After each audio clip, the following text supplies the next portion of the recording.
Avant la longue pause d'été, on commence à faire le bilan de notre saison à Vue de Schlag, mais on voudrait d'abord vous dire un mot sur notre démarche. La pièce de théâtre que nous travaillons actuellement à écrire est basée en grande partie sur le vécu des participants.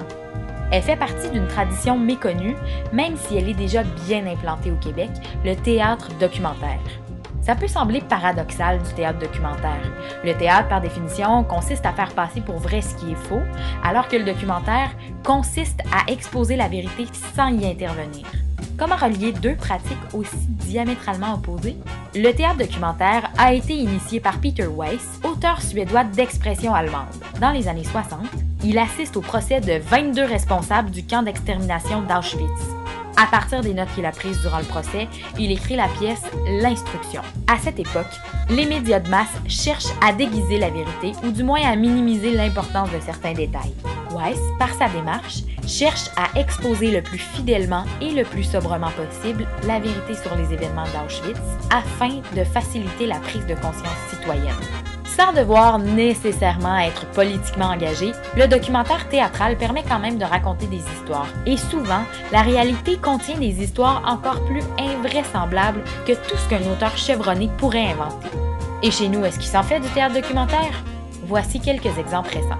La troupe Porte-Parole a été fondée en 1998 et présente des pièces documentaires à saveur politique et sociale. Ils traitent de sujets qui touchent le citoyen et favorisent l'information et l'engagement à travers leurs pièces informatives. Ils cherchent également à dénoncer certains phénomènes qui jugent nuisibles à la justice sociale. Ils ont notamment créé la pièce Grain, traduite de l'anglais Seeds, qui raconte le procès de Monsanto contre Schmeiser. Ils sont également instigateurs du projet Freddy, qui parle de la fusillade de Freddy Villanueva, ainsi que de Sexy Béton, l'histoire de l'effondrement du viaduc à Laval en 2006. Finalement, ils travaillent actuellement à un projet qui portera sur l'eau potable. Le tandem composé d'Anaïs Barbeau-Lavalette et d'Émile Proulx-Cloutier exploite lui aussi la forme documentaire au théâtre.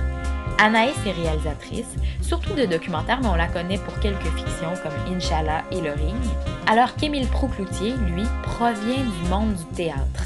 Ils ont allié leurs talents respectifs afin de mettre en scène une pièce qui se nomme Vrai Monde en 2014, présentée à la 5e salle de la Place des Arts.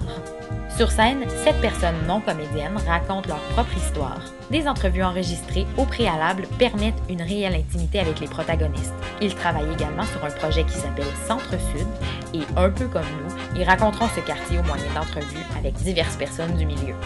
Il y a également la compagnie de théâtre Bienvenue aux Dames qui a créé la pièce Faire l'amour. Basée sur des témoignages recueillis à travers le Québec, la pièce raconte des histoires d'amour et de relations sexuelles de toutes sortes, tristes ou drôles. Cette fois, les protagonistes sont interprétés par des comédiens, donc les vraies personnes peuvent rester tranquillement dans l'anonymat. Ce ne sont que quelques exemples, mais nombre de compagnies québécoises créent des pièces basées sur le réel. Et à Vue de Schlag, on n'échappe pas à la règle. Au fil des semaines, on a invité nos participants, sans les y obliger bien sûr, à nous raconter certains éléments de leur vécu. Les histoires qui en ressortent sont autrement plus intéressantes que tout ce qu'on aurait pu imaginer. Et ça nous a aussi permis de les impliquer directement dans le processus créatif. Notre dernière activité prévue avec les participants était une sortie où on allait, avec l'assistance d'un photographe professionnel, prendre le quartier en photo. Le mauvais temps ne nous a malheureusement pas permis de réaliser l'activité tout de suite, mais on se reprend sans faute en septembre. Ce qu'on veut surtout, c'est pouvoir voir le quartier à travers leurs yeux. C'est un rendez-vous. À la prochaine!